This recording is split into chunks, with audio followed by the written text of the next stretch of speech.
Good evening, Sigma Chi's and friends who are joining us tonight, and welcome to the March 2026 edition of Sig Talks.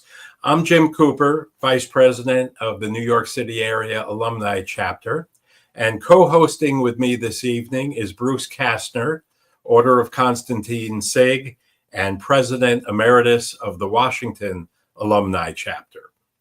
Tonight, we have the opportunity for a dialogue with a Sig who is highly experienced and expert in Middle Eastern affairs.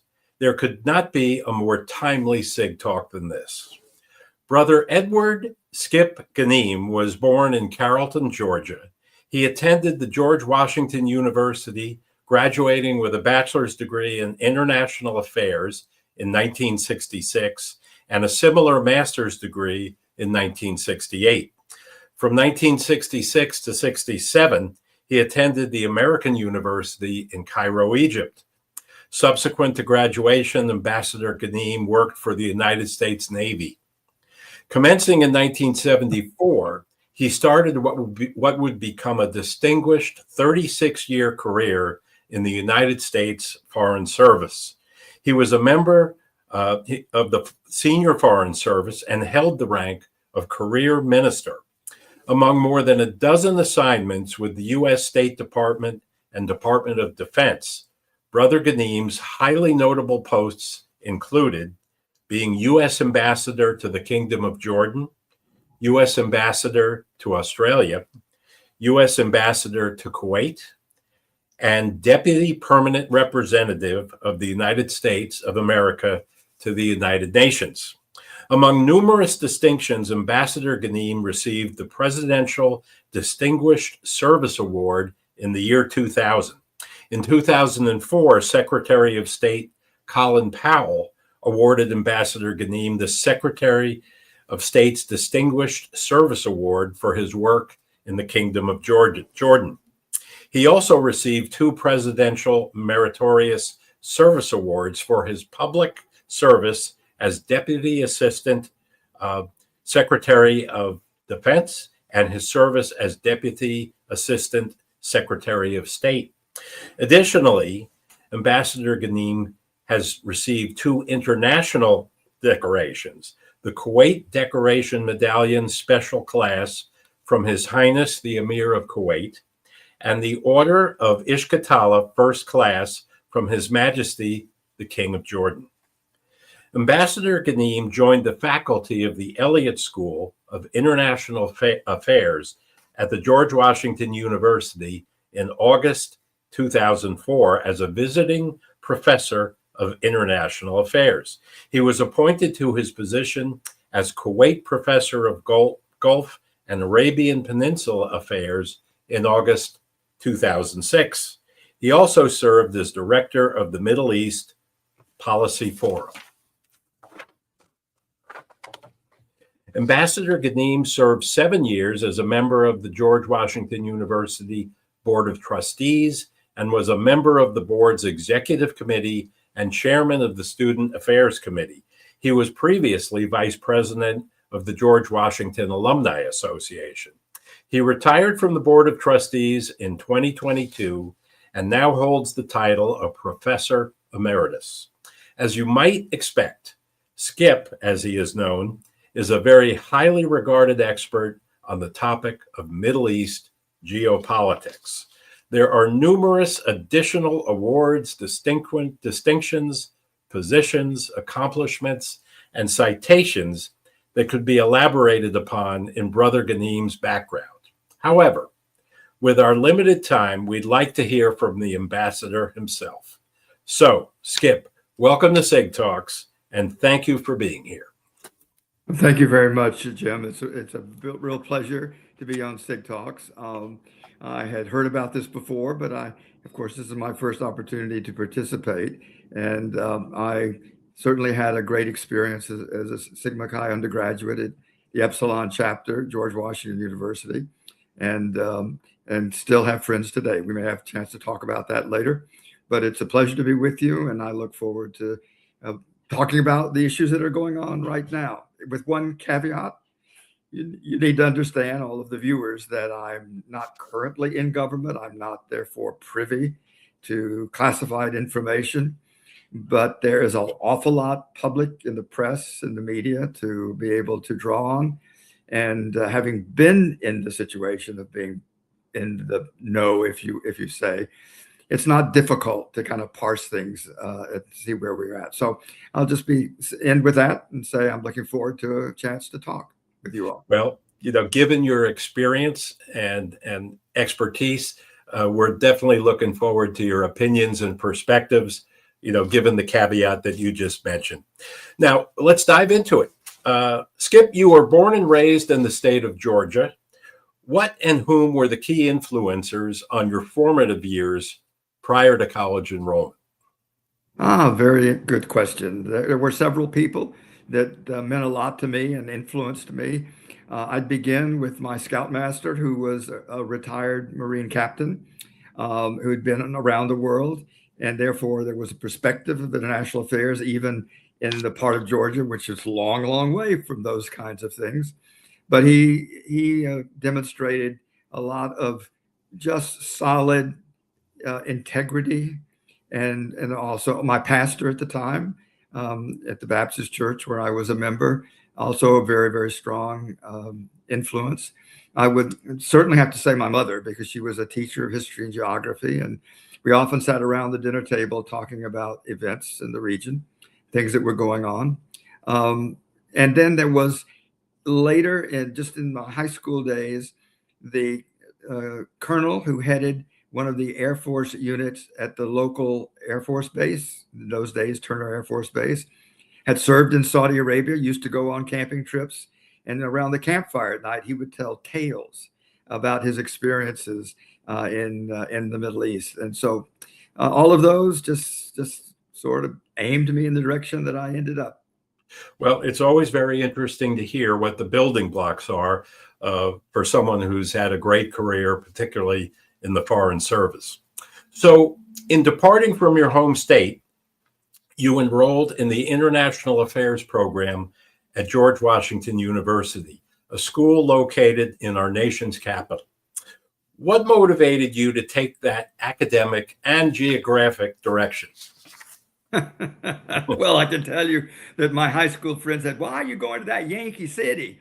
I said, well, I'm not sure whether it's a Yankee City or not, but I had a teacher. You asked me about influence. This is the eighth grade.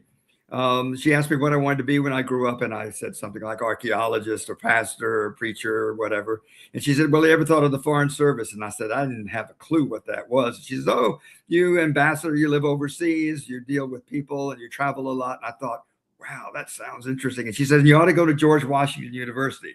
It's the best university in the country for that." I never wanted to go to any other university, and things worked out, thank God, that I ended up getting a good scholarship.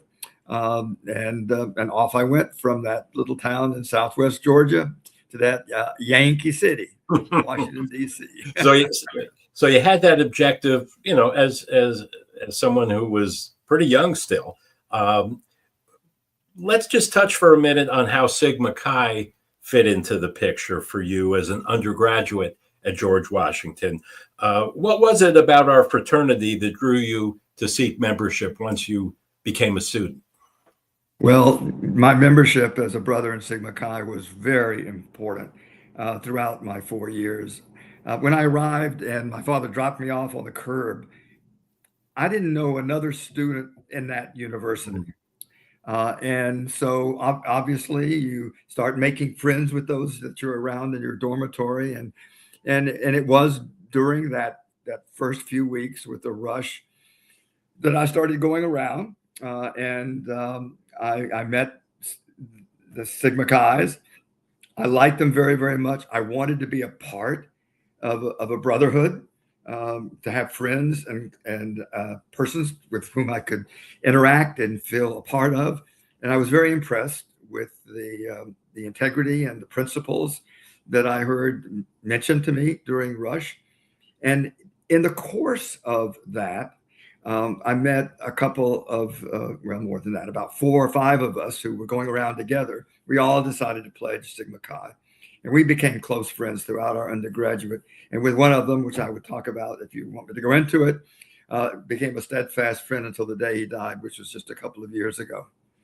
Okay. Well, we are very fortunate that you chose us and that Sigma Chi chose you as well. Bruce, I'm going to turn it over to you to continue the questions for Skip. Thank you, Jim. Skip, it's great to have you with us. It's always wonderful to have another Epsilon Sig on Sig Talk. I think you're the first one. So I guess that's some distinction. Let's talk a little bit about your academic background. As we heard in the introduction, you took your bachelor's degree in international affairs, and then 2 years later, you were awarded a master's degree, the study for which included a year of graduate studies at the American University in Cairo. Is this when your interest in the Middle East developed, or were you interested in that area before? Well, I think, Bruce, that as I mentioned to you, I got some introductions to that from this colonel who headed this Air Force unit at the air base, but also from my mother and her interest in history and geography. But when I came to GW, I was already interested in the Middle East. And when I got my undergraduate degree, I got a Rotary International Fellowship to the American University in Cairo, which you mentioned, which was my first experience in the region. And it was an interesting one. The year was 1966, 1967. And any of you who know what happened in June of 67 know that there was a war. And I was essentially evacuated from the region. And I thought to myself, but it didn't in any way impact on my desire to serve in that part of the world. Well, when you finished your academic preparation in 1974, as we learned in your introduction, you began a 36-year career in the Foreign Service, a career in which you hold many more than a dozen government and State Department positions, one of them over in the defense, most of them pertaining to the Middle East and Asia. You've been a U.S. ambassador to Kuwait and Australia and Jordan. And we're all familiar with the fact that the United States has ambassadors in nations around the world. But how would you describe the primary roles and objectives of a United States ambassador? Well, the ambassador plays a very important role in the bilateral relationship. By definition, the ambassador is the personal representative of the President of the United States to the head of state in whatever country he's serving. So, for example, in Jordan, I was President Bush's personal representative to King Abdullah of Jordan. And what it entails really is to build up a series of relationships that can become friendships with the officials and people of the country in which you're serving, so that when you have the interest of the United States, to which you are supposed to be using or as objectives to build the relationship, to have that country respond to our interests and serve with us in those interests, you need those relationships, and you need to build them up based on trust and interpersonal ones. And so someone serving in another place trying to build those relationships, it doesn't work. You've got to be present on the ground, and you also have to be outgoing, right? And the other thing that you learn very fast, you never lie. That old comment about diplomats or professional, I've forgotten it now, liars and whatever, that doesn't go. That doesn't serve. No one who isn't honest in what they're dealing when they're dealing with other people, you discredit yourself, and then you're a worthless note. It's also, I should just say one quick add to that. Your knowledge of the country in which you're serving is the knowledge that you use to tell Washington what's going on in your country and how your recommendation would best serve how we in the United States approach that government to obtain their support. So there's a two-way. In fact, many of my ambassador colleagues say, I spent a lot more time negotiating my relationship with Washington than I ever did with my host government. And there's some truth in that. But that's because of our own bureaucracy and the many, many different agencies that are always at play. Skip, you served your ambassador career under 3 different presidents of both political parties. I believe it's accurate to say that your perspectives are objective and nonpartisan. So let's dive into some questions about the current situation among the United States, Israel, Iran, and the Middle East at large as you see it. Why are we involved there? What's really happening? And what do we need to know as citizens that can help us understand what the goals are and what the possible results are? Well, I would just begin with a brief comment on one of the things that you said earlier about serving under different presidents of different parties. In spite of some of the public statements today, officers who serve in the Foreign Service serve the country of the United States. They serve the Constitution, which we're sworn to support, like all military officers, and is the president himself who swears on an oath of office. So we're not partisan, and it's sometimes complicated when pressures come upon us as individuals, when the politics in Washington gets to be polarized, but we are not partisan. So going on then to your question, I could answer that question about what's our objective and what's going on right to the heart if I could be inside the mind of the President of the United States. I know that sounds a way to get out of it. I'm just saying that the president has expressed at different times different objectives. He's walked back from some of them. He's highlighted some that he walked back from. And it's not easy to answer that question, but I will try. All right, I'm going to try. I think that the decision to launch an attack on Iran was heavily influenced by the relationship the president has with Netanyahu, the prime minister of Israel, and Israel's own concerns about its security in the region. The president, I'm sure, as he's expressed publicly, and other presidents before him have always been concerned about Iran's nuclear efforts, its enrichment of uranium in the direction of being able to create a bomb. Presidents have said multiple times, we're not going to let Iran have a bomb. So there's always been that concern. There's also the concern, the way the Iranians over the last several decades have built up what we call proxy allies. And what we mean by that is like Hezbollah, that unit in Lebanon, or the Houthis in Yemen, the Hamas in Gaza. These were groups that had their own political interests, right? Separate from Iran, but found that the support they could get from Tehran, the capital of Iran, in the way of money, finances, political support, so that they then became instruments in some ways of Iranian policy, which were all detrimental to our own interest in the region. So there was that element as well. Maybe I'll leave that answer for reasons why we might have gotten involved. I'll quickly add, I don't think those reasons justify what has happened, and we can go into that if you'd like. Good insight, Skip. Let's dig a little bit deeper into that. What are your thoughts, maybe your personal thoughts informed by your career and your relationships? What are your thoughts about the severe regional instability, the economic disruption, and the heightened political risk that particularly affecting oil-dependent economies? What are your concerns as you see them, and what do you feel that the countries involved are going to be dealing with it? Well, that leads right off the last comment I made, which obviously lets anyone who's listening to this program understand that I'm very much at odds with the administration over their decision to go this route militarily, and for many, many, many different reasons. One is that they lack an appreciation of Iran as a country.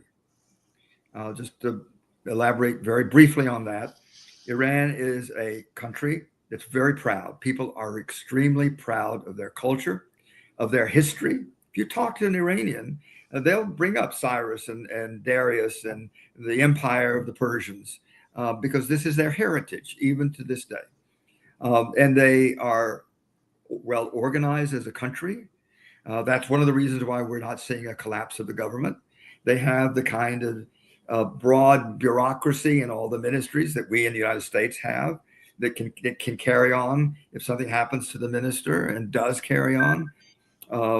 You just have to understand that they're not going to be cowed in a sense of humbled or grovel. They're just not that kind of a people. Okay. The other thing just to mention is that anyone who understands the region, and that's being talked about rather extensively today, could have predicted that immediately Iran would have closed the Strait of Hormuz, with all of the implications it has on the movement of oil and gas from that strategic Persian Gulf region out into the world market. What was going to happen, just as certain, at least a lot of people think that the sun will rise in the morning. I think we don't believe the earth will end in the next 12 hours. We don't know for sure, but that was predictable. And what else is predictable is that the Iranians were going to retaliate against any of the countries in the region that they thought were facilitating our military action. Of course, Israel is an obvious one there, but we have military agreements with Kuwait and Bahrain, Qatar, and the UAE and Oman. We have the Third Army based in Kuwait. We have the Fifth Fleet of the Navy in Bahrain, naval presence, and enough said. So the vulnerability of the installations that are involved in oil and gas production are seriously underestimated. We're now seeing the consequences. You can shoot down 9 out of 10 rockets or missiles. It only takes one to blow up a refinery and put it out of commission, or a port or something of that sort. And that's what we're seeing. Now, one of the other things that we're seeing is that these countries on the western side, these are the Arab countries of the Gulf, they have built a thriving economy, modern, advanced, enticing investment, and getting it. Representatives of international corporations have presence and are investments there.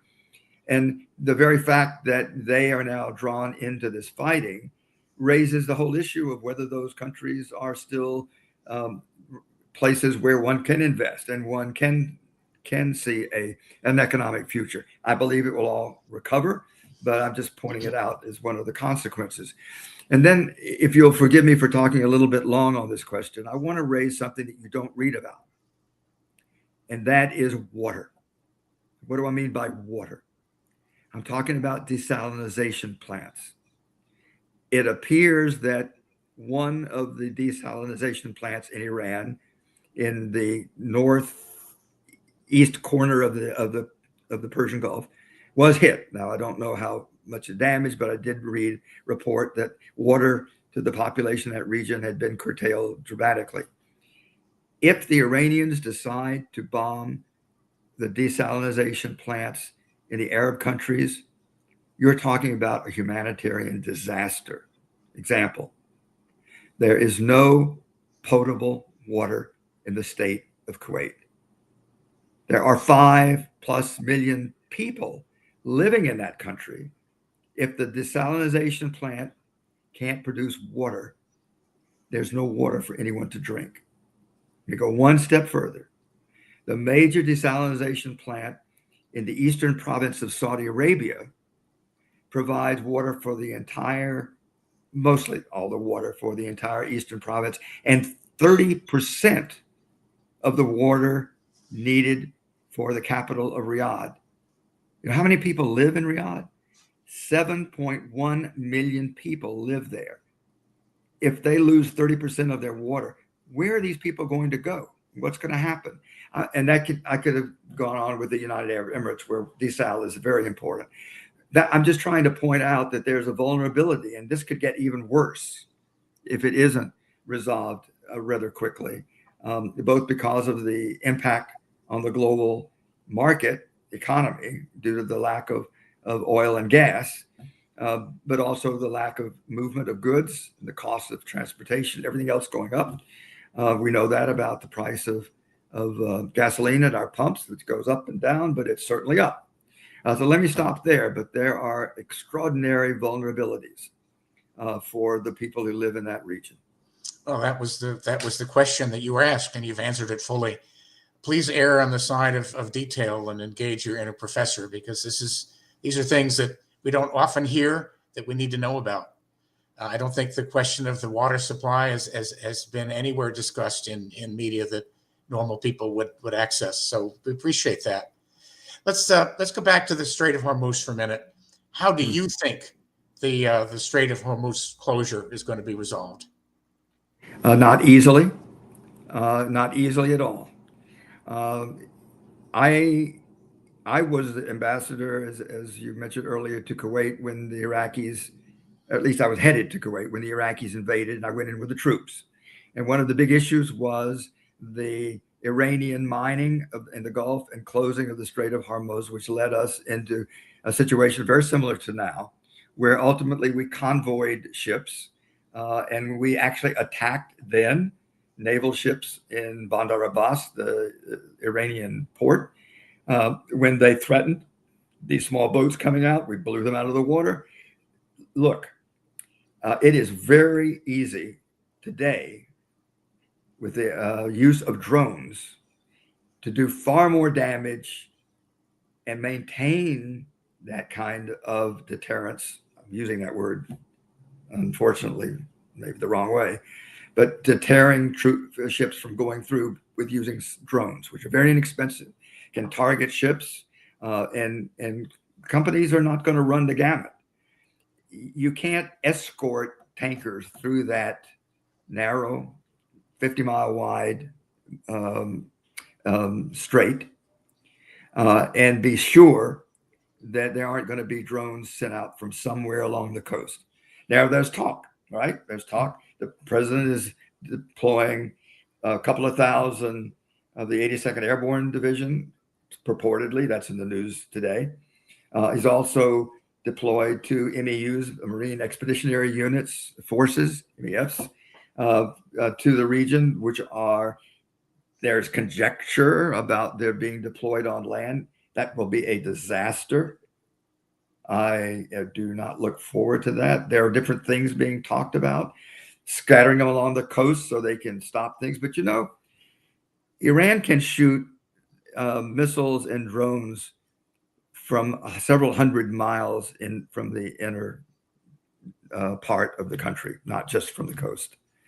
I don't believe that the Iranians have a significant capability now to mine the narrow waterway, but that's possible.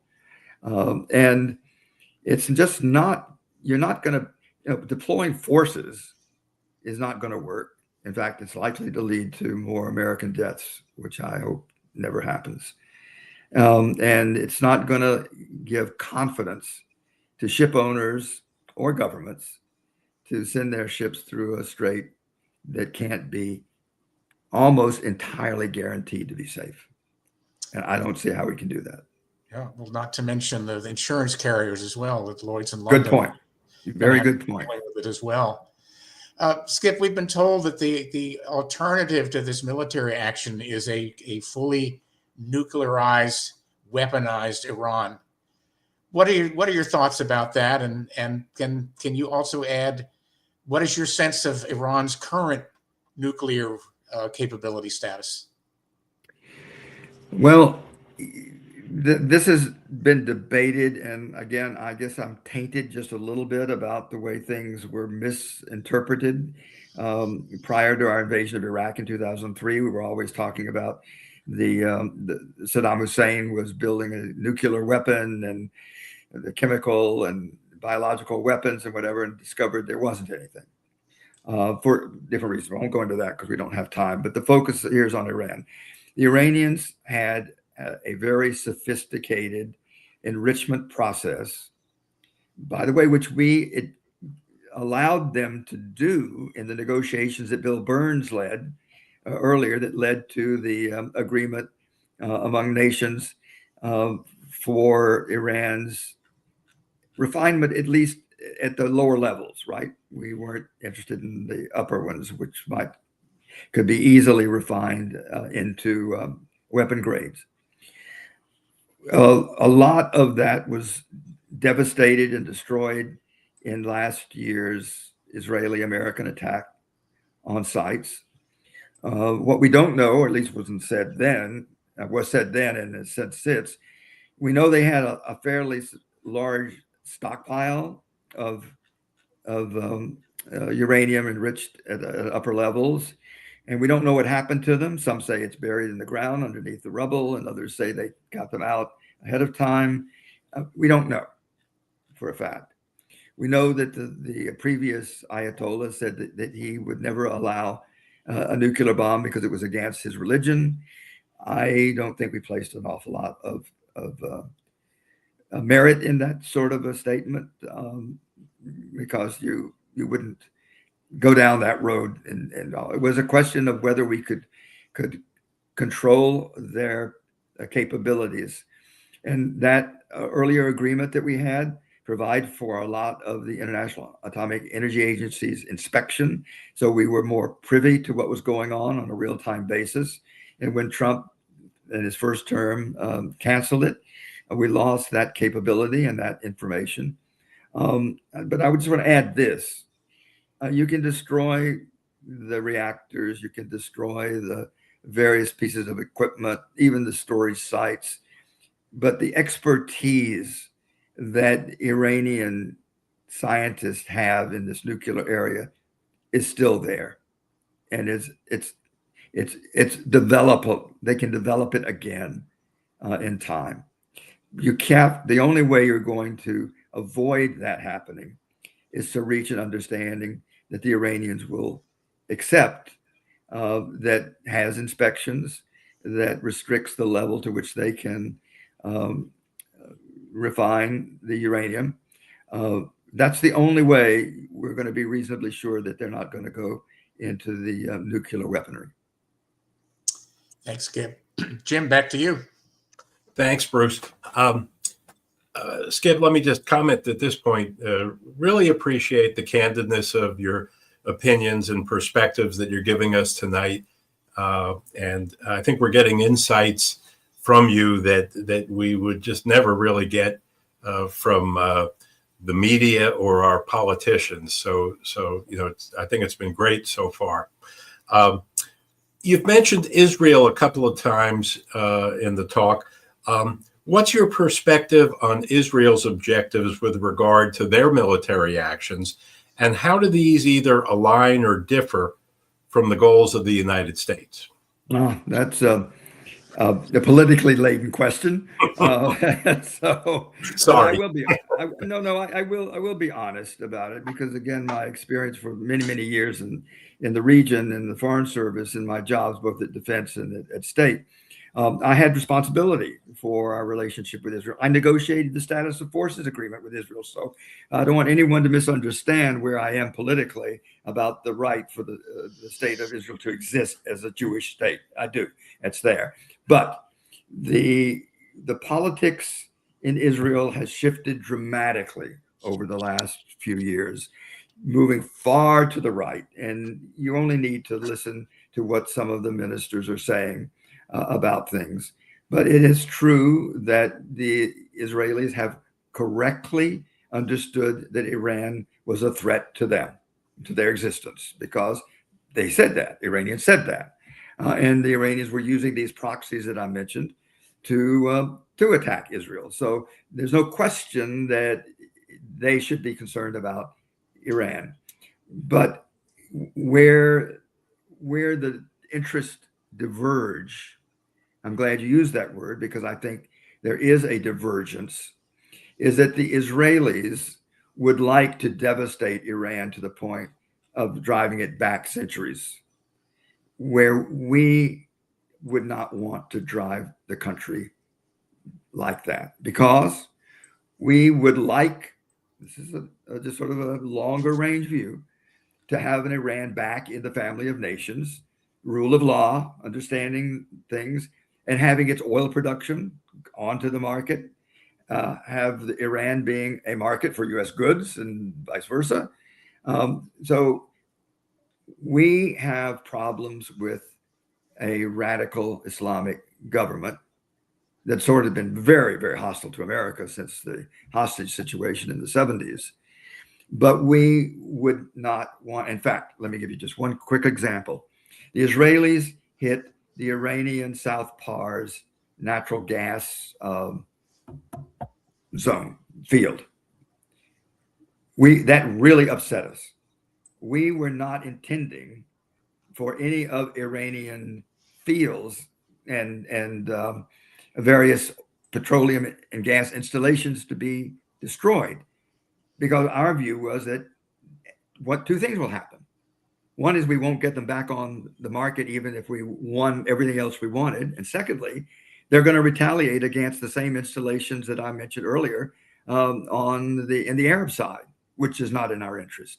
And we had words with the Israelis, according to what I've read, and we assured actually the people who were listening that we wouldn't allow that to happen again. At least we had said that.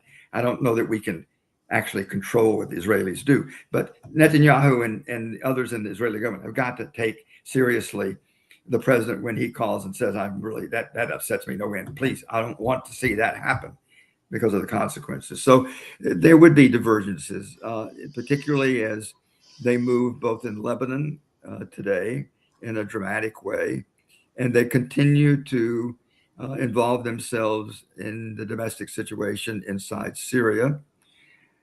And the West Bank, which could be a completely different program, and Gaza are what we do read about quite often. They are, in effect, becoming far more militant in those regions, those sections, than they were before this war erupted. And I think they're doing it because they know that the focus of the world right now is on Iran and that fighting, and not paying much attention to the other things that are going on. So Skip, you I think very eloquently expressed the divergence in the goal of, where Israel would like to take it, where the United States would like to take it. What's your prediction about how that'll be reconciled? Yes. Well, I think that, and this gets into some of the news of the last 48 hours, really, which I'm, again, only have knowledge for what I read in the press or see from other people who are reporters, particularly, who do have access to some of the administration. And so they report officials who are speaking without authority, kind of to say that there is some talk going on between the United States and Iran, not directly, evidently, but through intermediaries. The Pakistanis are involved, the Egyptians, the Turks, and the Omanis. I don't know to what extent who is taking the major lead, but it seems that they are facilitating the messages from the Iranian side and the U.S. side to go back and forth. One would hope, I certainly do, that it would lead to some sort of an agreement that would serve our interest and that of our allies in the region, and that would include Israel, but certainly the Arab states, and would also be acceptable to Iran in a way that meant that if they signed on to it, they would adhere to it, right? So if you look at the nuclear field, I am sure that we're going to want to put some limits on what the Iranians can do, and we would want to have that IAEA, International Atomic Energy Agency, to be able to carry out its inspections on the sites to give us the clarity about what was going on. And I think that there are things the United States can give the Iranians, which has to do with the sanctions that we have on it, so that would entice the Iranians to think seriously about reaching an agreement with us. What they won't do, and I want to just repeat this, they're not going to grovel. They're not going to apologize. And some of the demands that they claim to be making, like reparations for all the damages, that's crazy. That's part of the negotiations. That's not going to happen. But there is an enticement on the part of the United States. And I'm going to be very speculative on this. All right. Everyone listening to me understands that I have no privy knowledge, but I'm speculating based on personalities and past examples. And that is that if the Iranian government provides incentive and enticements to this administration in the economic area, that may well entice the United States to give the Iranians some of the things that they want. And that's the basis, right, for an agreement and understanding. And I just want to protect my speculation. All you have to do is to look at Venezuela to see where economic enticements seems to have changed what were the original objectives, at least as stated, right?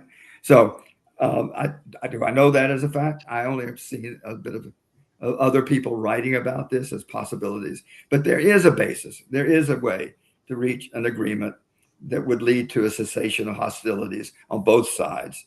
Will the Israelis adhere to that and accept it? That's going to be a very interesting conversation between President and Netanyahu, for sure. But let's remember, the relationship is a long-standing one, an important one. The Israelis, for all of their capabilities, rely a hell of a lot on the United States military support, whether it be provision of planes, parts, and ammunition, and everything else, our support of their Iron Dome. All of the things that we do with Israel are important to them, and they're going to take all that into account when that moment comes where the president says, "We reached an agreement. It's time for you to get on board." Will be incredibly intriguing to see where it goes.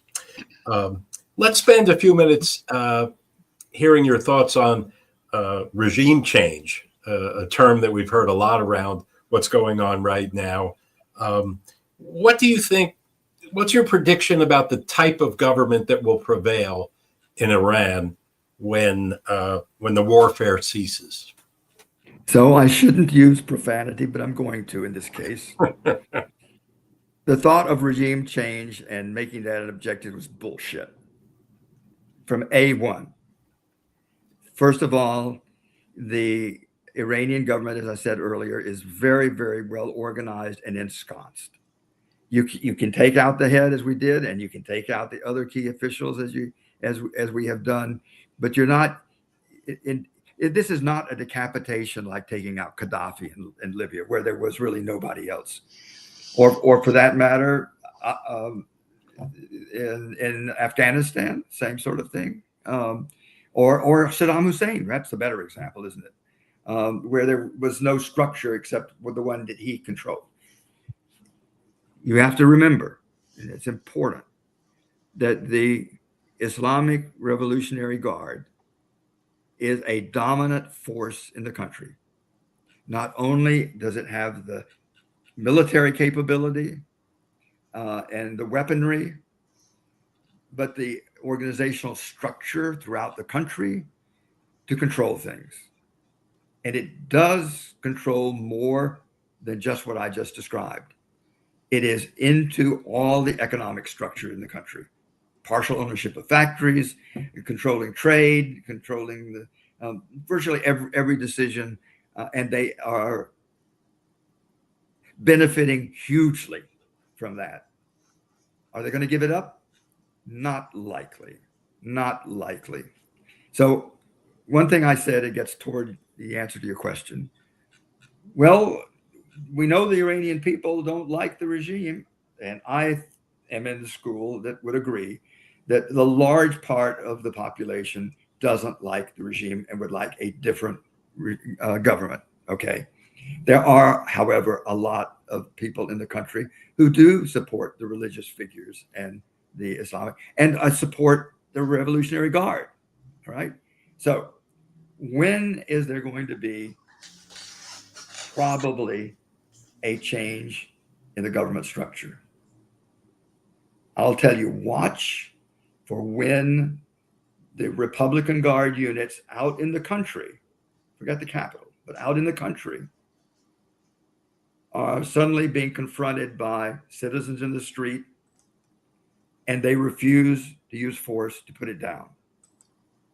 What that will tell you is that the discipline of that organization is crumbling, and the leadership in Tehran will suddenly be wary as hell as to whether they can then impose their authority. Until that happens, they will do what they've done before and done recently, which is simply massacre people who go in the street, arrest them, hang them, whatever else. That's a real intimidation. Look, let's face it, that really is. And we saw people in the street, immediately after the Ayatollah was assassinated, dancing and jubilant. So we know it's there. We know it's there, and they do too. So can I just jump to another question that I think that was in Bruce or your mind when we were talking informally? Will the new Ayatollah, assuming he's still alive, right? We haven't heard him publicly, but let's say he is. Will he be able to exercise the same authority that his father did, or that Khomeini, the first one? I think the answer is no.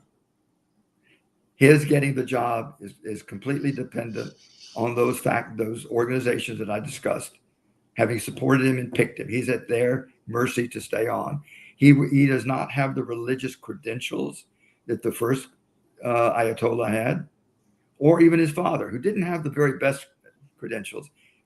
But because he was the successor of Khomeini, he had authority, and he's exercised it through his time in office. I don't think his son is going to be able to do that, at least not for some time. Let me stop there. Fascinating. And Skip, I know when we started, or before we started, I told you we probably will go 45 minutes, but this is just way too interesting to stop now. So Bruce, I'm going to turn it back over to you to finish up the questioning relative to the Iranian situation. Thank you, Jim. Appreciate it. Skip. This is just great stuff. Really appreciate you being here and spending the time with us. So, we've talked about what might happen, what could happen. You've given a very important and accurate picture about the establishment of the government and perhaps any new leadership might not be so completely in control. But speculate along with us. What do you believe to be the end game decision objective for the United States involvement and the current situation in Iran? And again, speculating, but we're talking educated guesses here. How long do you think it would take to get to a point where either side can live with the result? Well, it is speculation, Bruce, but I respect the question and the need for the question. What I would say is that there is an opportunity, and I think it's going on now.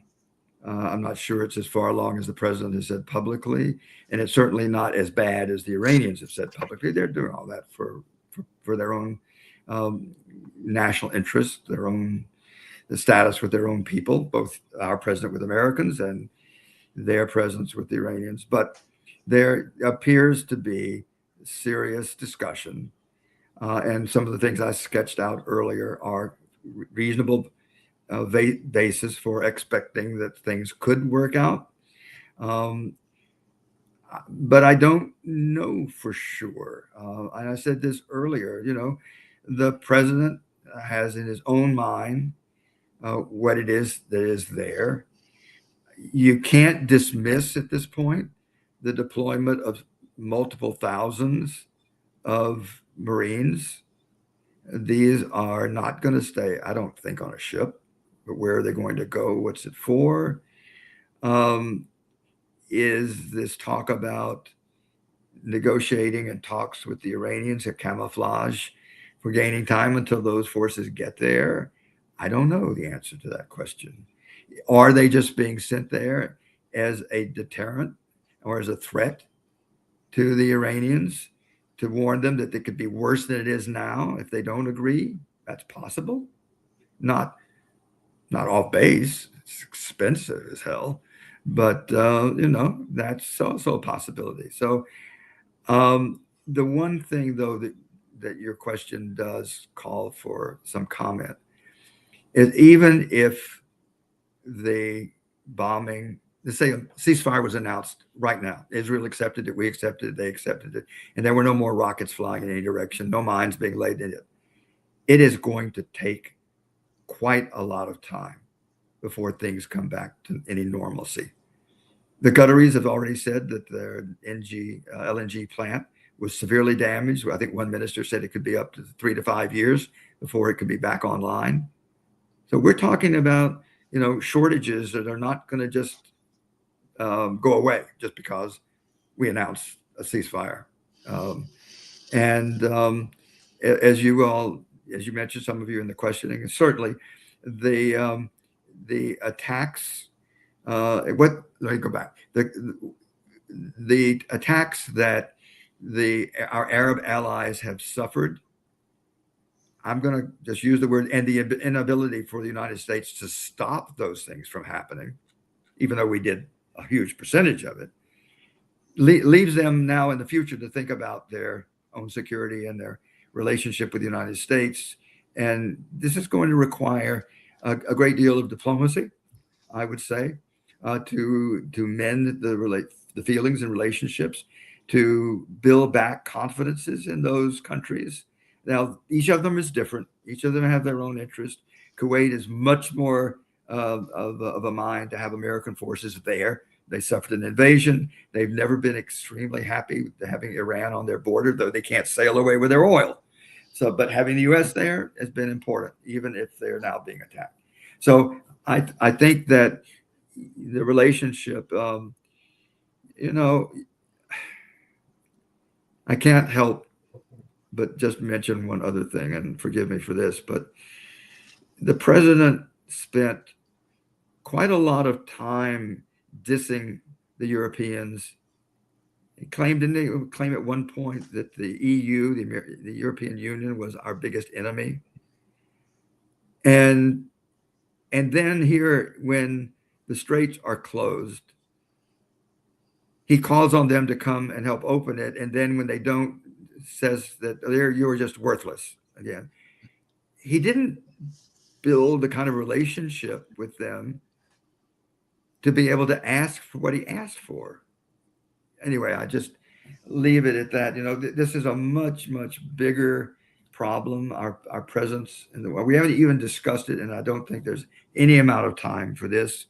But the amount of weaponry that we have discharged, and I took some notes earlier, in the first 4 days, with something like 4,000 of the more sophisticated, and then within the next few days, 11,000 more has depleted. And this is spoken by even some of our military, our stocks that were to be used elsewhere or to be ready for incidents elsewhere.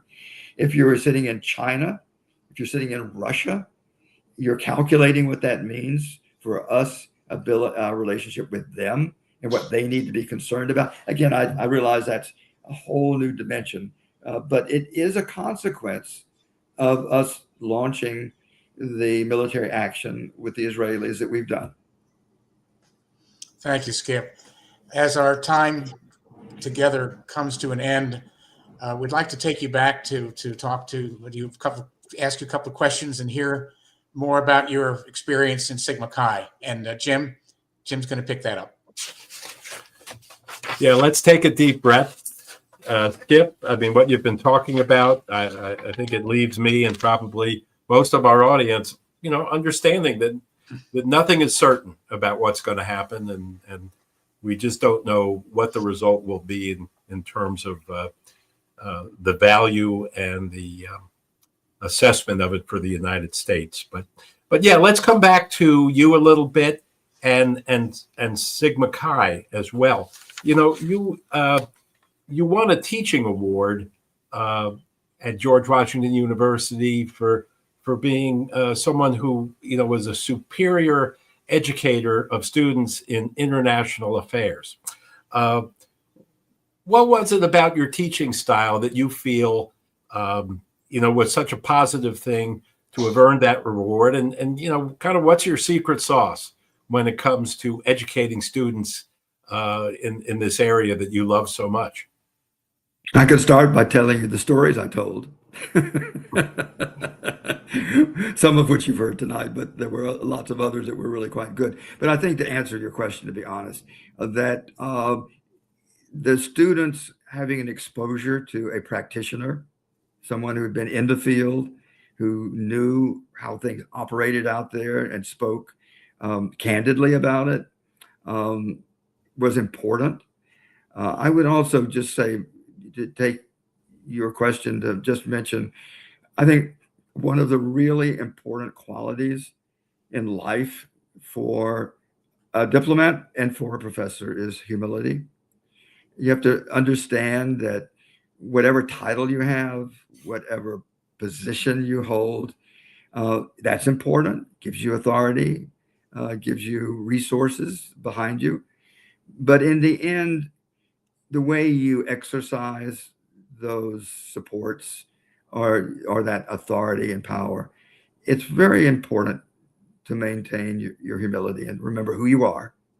You're a human being. You will be replaced at some point, as I was over and over in my career.